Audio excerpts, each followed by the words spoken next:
আমাদের তুষার দাদা অনেক দুষ্টু পানি খায়, অনেক। তো ভাবলাম গিয়ে দাদাকে একটু মোটিভেশন দে যাতে এগুলো না খায়। গিয়ে বললাম, দাদা আপনি জানেন এক সমীক্ষায় দেখা গেছে একজন সাধারণ মানুষ প্রতিদিন ৪৫ কিলোমিটার হাঁটতে পারে আর মাত্র ৩ লিটার দুষ্টু পানি খেতে পারে। এ শুনেই তো দাদা বলল, আরে বাহ, তার মানে ১ লিটারে ১৫ কিলোমিটার মাইলেজ।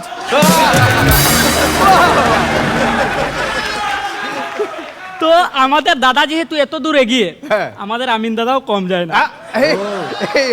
তো আমাদের আমিন দাদাও খায় ওনার থেকে একটু বেশি। তো আমাদের দাদা সেদিন দেখলাম রাস্তায় দাঁড়িয়ে কি জানি একটা খুঁজছে। আমি গিয়ে বললাম, কি দাদা কি খুঁজছো? নিশ্চয়ই কোনো দুষ্টু পানির দোকান।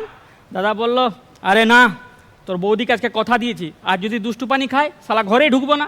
তো আমি বললাম, তা ঠিক আছে, তাহলে খুঁজছোটা কি? বলছে, আজকে ভাবছি কোথায় শুবো। ভালো, এটা দারুণ।